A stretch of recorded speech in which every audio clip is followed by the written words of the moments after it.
एक श्रापित प्रेम कथा कहानी के भाग 3 में आपका स्वागत है। इस भाग में हम खंडहर का रहस्य क्या है इसका पता लगाएंगे। कहानी अब आगे। मंदिर के अंदर का अंधेरा इतना गहरा था कि आलिया की टॉर्च की रोशनी भी उसे भेद नहीं पा रही थी। बाहर अर्जुन कालदास की उस विशाल काली छाया से जूझ रहा था और उसकी गुनगुनाहट अब दर्द भरी चीखों में बदल चुकी थी। आलिया और माया तेजी से मंदिर की गहराई में बढ़ रही थीं। दीवारें टूटी हुई थीं और फर्श पर बिखरे पत्थरों से उनके कदम बार बार लड़खड़ा रहे थे। माया ने हांफते हुए कहा, आलिया, हमें जल्दी करना होगा। अर्जुन ज्यादा देर नहीं टिक पाएगा। आलिया ने सिर हिलाया और अपनी टॉर्च को चारों ओर घुमाया। मंदिर के बीच में एक पुराना मूर्ति का आधार दिखा जो धूल और मकड़ियों के जालों से ढका था। शायद ताबीज यहां कहीं है, उसने कहा और मूर्ति के पास पहुंच गई। आलिया ने मूर्ति के आधार को छुआ। वह ठंडा और नम था, जैसे उसमें कोई पुरानी शक्ति बसी हो। उसने अपने बैग से चाकू निकाला और आधार के चारों ओर की मिट्टी को खुरचना शुरू किया। माया ने टॉर्च पकड़कर रोशनी दी। कुछ ही पलों में एक छोटा सा गड्ढा दिखा जिसमें कुछ चमक रहा था। आलिया ने सावधानी से उसे बाहर निकाला। यह एक काला ताबीज था जिसके बीच में लाल रंग का एक पत्थर जड़ा हुआ था। वह धड़क रहा था जैसे कोई जीवित चीज। यह वही है, आलिया ने कहा। लेकिन तभी मंदिर की दीवारों से एक तेज गूंज उठी, कालदास की हंसी। तुमने इसे ढूंढ लिया, लेकिन इसे नष्ट नहीं कर पाओगे। उसकी आवाज में एक विजयी स्वर था। माया ने डरते हुए कहा, आलिया, अब क्या करें? आलिया ने ताबीज को ध्यान से देखा। उसने गुरुजी का दिया हुआ मंत्र वाला कागज निकाला और पढ़ना शुरू किया। एयूएम नमः सर्वशक्ति कालम नाशति सर्वम। उसकी आवाज मंदिर में गूंज उठी। ताबीज से एक तेज रोशनी निकली और वह हवा में तैरने लगा। लेकिन इस बार कालदास की छाया बाहर से अंदर की ओर बढ़ी। अर्जुन की चीख सुनाई दी और वह मंदिर के मुहाने पर धुंध की तरह बिखर गया। आलिया ने चौंक कर पीछे देखा। अर्जुन, उसने चीखा। माया ने उसे पकड़ लिया। आलिया, मंत्र पूरा करो, वह ठीक होगा। आलिया की आंखें नम थीं, लेकिन उसने मंत्र को जोर जोर से पढ़ना जारी रखा। ताबीज से काला धुआं निकलने लगा और वह चटकने की आवाज के साथ टूटने लगा। कालदास की हंसी अब चीख में बदल गई। नहीं, यह नहीं हो सकता। उसकी आवाज कमजोर पड़ रही थी। लेकिन तभी मंदिर की छत हिलने लगी और दीवारों से काली छायाएं उभरने लगीं। छोटी छोटी आकृतियां जो आलिया और माया की ओर बढ़ रही थीं। माया ने टॉर्च फेंक दी और चीख कर कहा, आलिया, ये क्या है? आलिया ने ताबीज को जमीन पर पटका और चाकू से उस पर वार किया। एक तेज धमाका हुआ और ताबीज राख में बदल गया। छायाएं एक साथ गायब हो गईं, लेकिन मंदिर अब ढहने की कगार पर था। बाहर निकलो! आलिया ने माया का हाथ पकड़ा और मंदिर के मुहाने की ओर दौड़ी। पत्थर गिर रहे थे और धूल का गुब्बार उनकी सांसें रोक रहा था। वे आखिरी पल में बाहर निकल पाईं और मंदिर की छत पूरी तरह ढह गई। दोनों हांफते हुए जमीन पर गिर पड़ीं। आलिया ने चारों ओर देखा। अर्जुन कहीं नहीं था। अर्जुन! उसने फिर पुकारा, लेकिन जवाब में सिर्फ सन्नाटा था। माया ने उसका कंधा थपथपाया। आलिया, शायद वह अब सचमुच आजाद हो गया। लेकिन आलिया का दिल मानने को तैयार नहीं था। उसने ताबीज की राख को देखा। वह अब पूरी तरह ठंडी हो चुकी थी। जंगल में एक हल्की हवा चली और उसमें गुनगुनाहट की हल्की सी आवाज सुनाई दी। आलिया की आंखें चौड़ी हो गईं। वह अभी भी यहां है, उसने कहा। माया ने चौंक कर पूछा, क्या मतलब? तभी धुंध के बीच अर्जुन की आकृति फिर से उभरी। वह पहले से कमजोर लग रहा था, लेकिन उसकी आंखों में एक नई चमक थी। आलिया, उसने धीरे से कहा, तुमने ताबीज को नष्ट कर दिया। मैं अब पहले से हल्का महसूस कर रहा हूं, लेकिन यह अभी खत्म नहीं हुआ। आलिया ने आगे बढ़कर पूछा, क्या बाकी है अर्जुन? हमने तो ताबीज को खत्म कर दिया। अर्जुन ने गहरी सांस ली। कालदास की आत्मा का आखिरी हिस्सा नदी में है। जब तक वह नष्ट नहीं होगा मैं पूरी तरह मुक्त नहीं हो सकता। माया ने परेशान होकर कहा, नदी में? मतलब हमें अब पानी में जाना होगा? अर्जुन ने सिर हिलाया। हाँ, लेकिन वह नदी साधारण नहीं है। वह जंगल की सबसे गहरी और ठंडी नदी है। कालदास ने अपनी शक्ति का आखिरी हिस्सा वहां छुपाया। आलिया ने उसकी ओर देखा और कहा, हम वहां जाएंगे, तुम्हें आजाद करना होगा। अर्जुन की आंखों में एक पल के लिए कृतज्ञता दिखी, लेकिन उसने कहा, यह तुम्हारी आखिरी परीक्षा होगी। कालदास अब और क्रूर हो गया है। माया ने डरते हुए कहा, और क्रूर?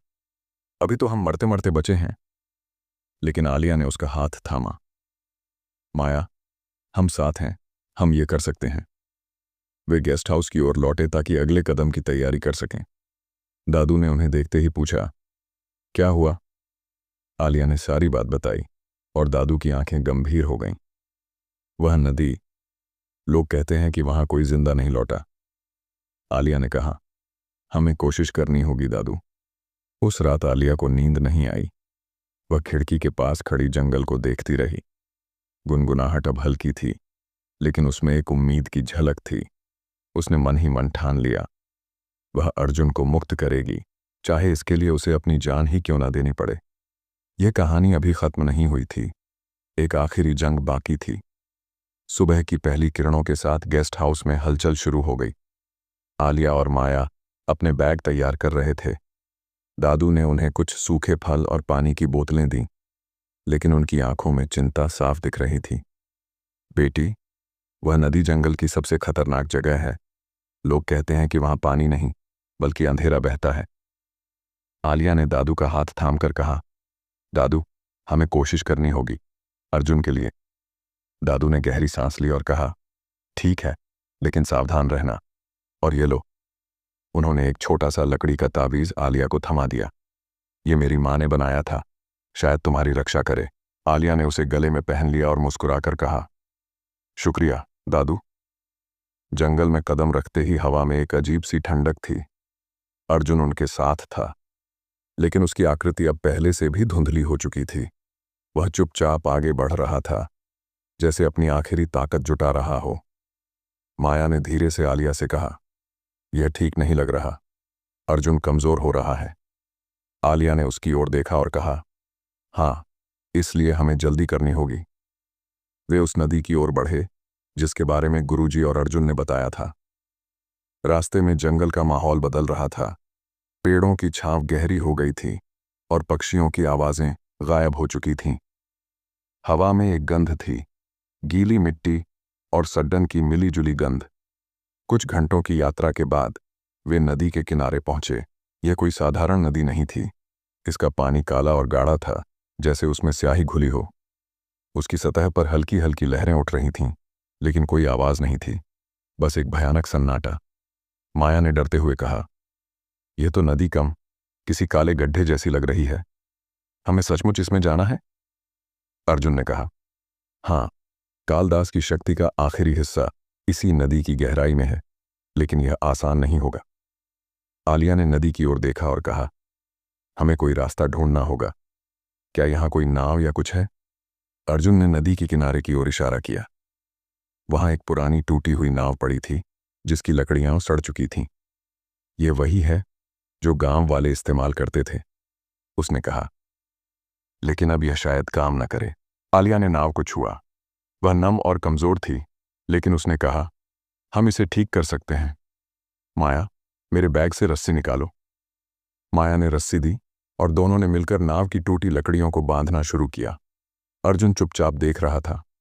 उसकी आंखों में एक अजीब सा भाव था, शायद कृतज्ञता, शायद दर्द।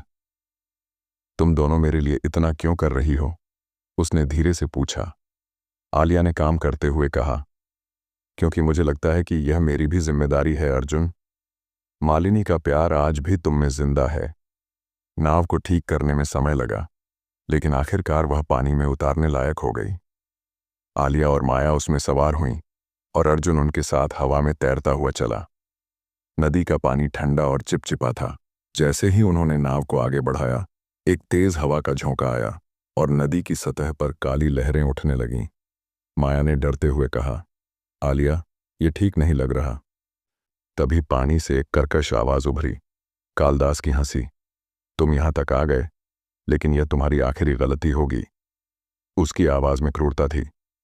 अर्जुन ने कहा, सावधान रहो, उसकी शक्ति यहां सबसे मजबूत है। नाव आगे बढ़ी, लेकिन तभी पानी से काली आकृतियां उभरीं। लंबी पतली छायाएं जिनके हाथ नाव की ओर बढ़ रहे थे।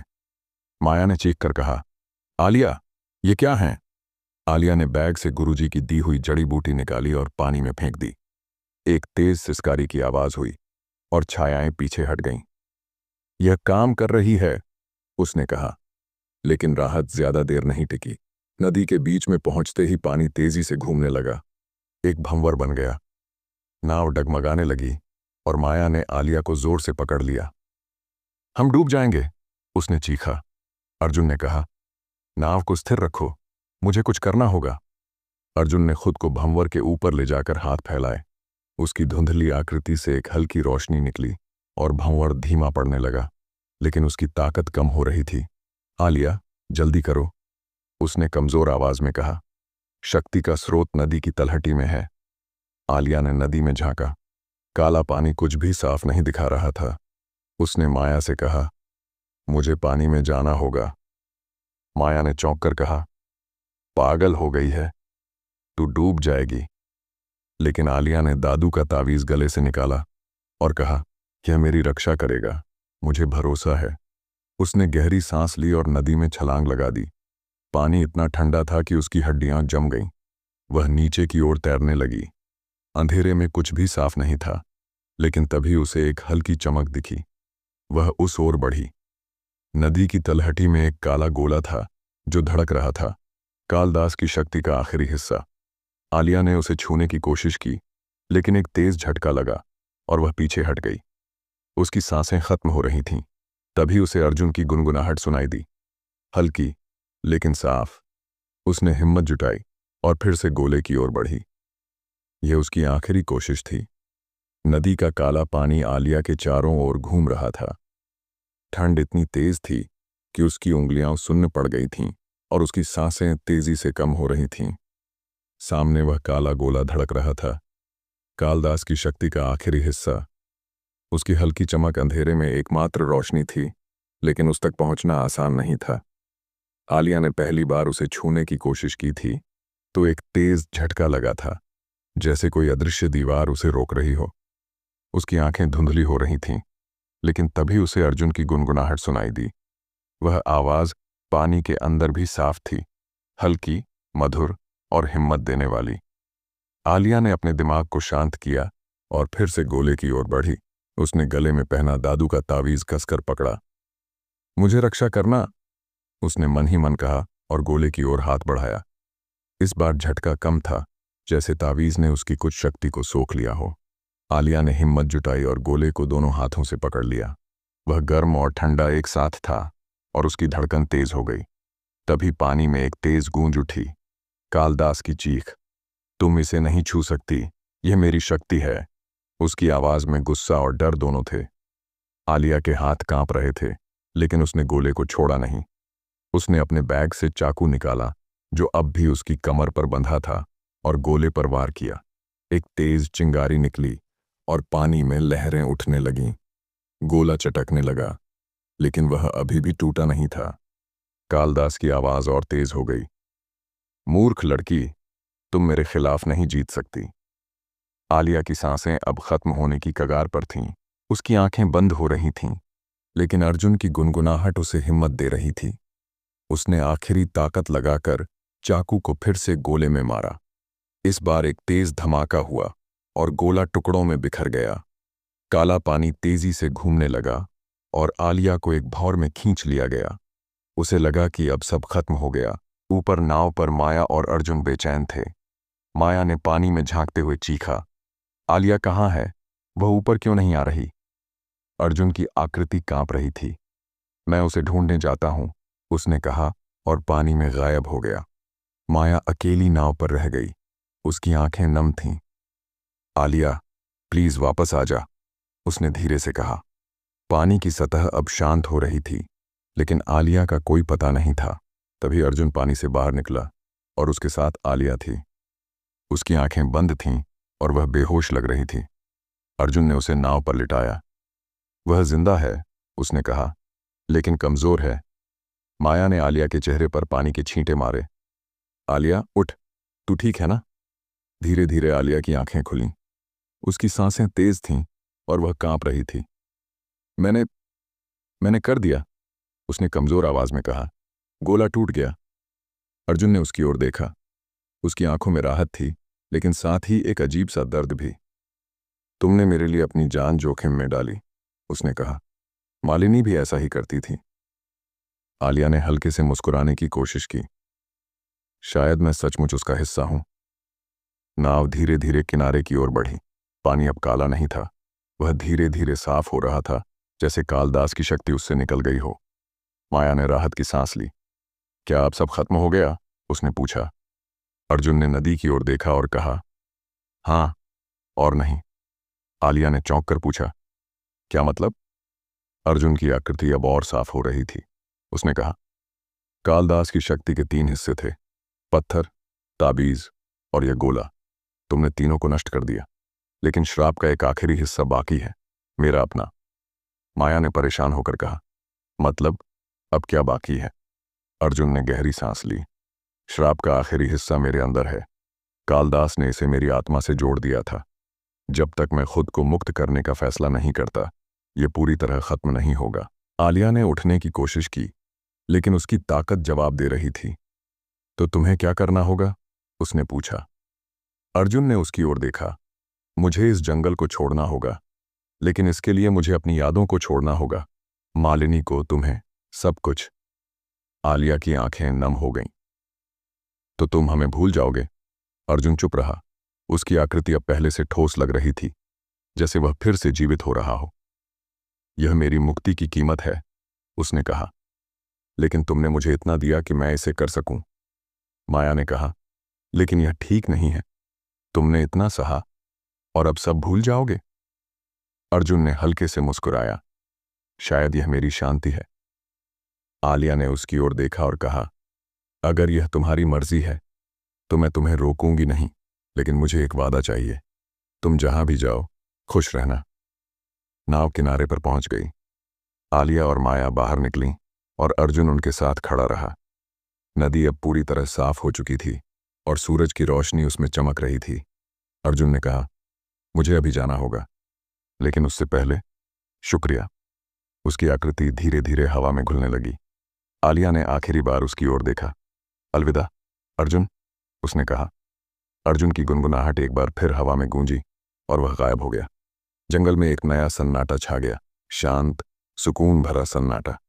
नदी का किनारा अब शांत था। सूरज की रोशनी पानी की सतह पर चमक रही थी और जंगल में हल्की हवा बह रही थी। अर्जुन की आकृति हवा में घुल चुकी थी और उसकी गुनगुनाहट की आखिरी झलक भी गायब हो गई थी। आलिया नदी के किनारे खड़ी थी। उसकी आंखें नम थीं, लेकिन चेहरे पर एक अजीब सा सुकून था।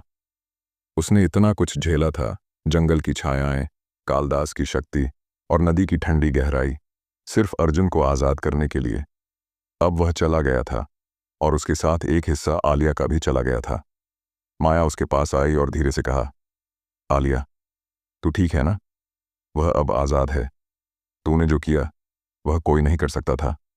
आलिया ने माया की ओर देखा और हल्के से मुस्कुराई। हाँ माया, मुझे खुशी है कि वह अब उस श्राप से मुक्त है, लेकिन उसकी बात अधूरी रह गई। उसे लग रहा था कि कुछ कहना बाकी था, कुछ समझना बाकी था। माया ने उसका कंधा थपथपाया। चल, गेस्ट हाउस चलते हैं, दादू हमारा इंतजार कर रहे होंगे। दोनों धीरे धीरे जंगल के रास्ते वापस बढ़ने लगीं। नाव अब किनारे पर पड़ी थी, जैसे उसका काम खत्म हो गया हो। जंगल का माहौल अब हल्का लग रहा था, न छायाएं, न डरावनी आवाजें, लेकिन आलिया के मन में एक बेचैनी थी, जैसे कोई सवाल अनसुलझा रह गया हो। गेस्ट हाउस पहुंचते पहुंचते शाम हो गई। दादू बाहर लालटेन लिए खड़े थे। उन्हें देखते ही उन्होंने राहत की सांस ली। बेटी, तुम वापस आ गईं। क्या हुआ? माया ने सारी कहानी सुनाई। नदी की यात्रा, काले गोले का टूटना और अर्जुन की विदाई। दादू ने ध्यान से सुना, लेकिन उनकी आंखें गंभीर हो गईं। तो वह चला गया? उन्होंने पूछा। आलिया ने सिर हिलाया। हाँ दादू, उसने कहा कि यह उसकी मुक्ति की कीमत है। दादू ने एक पल चुप रहकर कहा, शायद यह सच है, लेकिन ऐसे श्राप इतनी आसानी से खत्म नहीं होते। क्या तुम्हें यकीन है कि कालदास की शक्ति पूरी तरह चली गई? आलिया का दिल धक से रह गया। उसने दादू की ओर देखा। आपका मतलब? दादू ने कहा, मैंने सुना है कि कालदास जैसे जादूगर अपनी शक्ति को पूरी तरह खत्म होने नहीं देते। क्या गुरुजी ने कुछ और कहा था? आलिया ने याद करने की कोशिश की। गुरुजी की बातें अब धुंधली लग रही थीं, लेकिन एक वाक्य उसके दिमाग में गूंजा, यह रास्ता दर्द और जोखिम से भरा है। उसने माया से कहा, हमें गुरुजी से फिर मिलना चाहिए। मुझे लग रहा है कि कुछ बाकी है। माया ने परेशान होकर कहा, आलिया, अब और क्या? हमने सब कुछ कर दिया। लेकिन आलिया की जिद फिर जाग उठी। माया, मुझे अर्जुन के लिए यह करना होगा। अगली सुबह दोनों फिर से गुरुजी की कुटिया की ओर निकल पड़ी। जंगल का रास्ता अब परिचित लग रहा था, लेकिन हवा में एक अजीब सी भारीपन था। कुटिया के पास पहुंचते ही उन्हें गुरुजी हवन कुंड के पास बैठे मिले।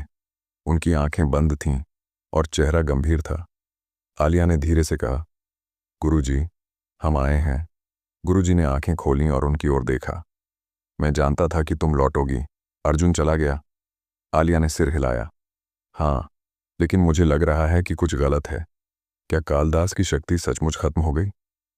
गुरुजी ने हवन कुंड में एक जड़ी बूटी डाली और धुआं उठने लगा। तुमने उसकी शक्ति के 3 हिस्सों को नष्ट किया, पत्थर, ताबीज और नदी का गोला। लेकिन कालदास की क्रूरता इतनी आसानी से नहीं मरती। माया ने चौंक कर पूछा, मतलब अब क्या बाकी है? गुरुजी ने धुएं की ओर देखा और उसमें एक धुंधली आकृति उभरी। कालदास ने अपनी आत्मा का एक हिस्सा जंगल की आत्माओं में छुपा दिया था। जब तक वह हिस्सा जिंदा है, वह किसी न किसी रूप में लौट सकता है। आलिया का दिल डूब गया। तो अर्जुन की मुक्ति अधूरी है? गुरुजी ने कहा, नहीं, अर्जुन अब आजाद है। उसने अपनी यादों को छोड़कर श्राप को तोड़ दिया। लेकिन कालदास की शक्ति अभी भी यहां है, कमजोर लेकिन जिंदा। माया ने परेशान होकर कहा, तो अब हमें क्या करना होगा? हम तो थक गए हैं। आलिया चुप थी। उसने गुरुजी से पूछा, उस शक्ति को कैसे खत्म करेंगे? गुरुजी ने एक पुराना मंत्र वाला कागज निकाला और कहा, यह मंत्र जंगल की आत्माओं को शांत करेगा, लेकिन इसके लिए तुम्हें उस जगह जाना होगा जहां कालदास ने पहली बार श्राप दिया था, वह पुराना गांव। आलिया ने कागज लिया और कहा, हम जाएंगे।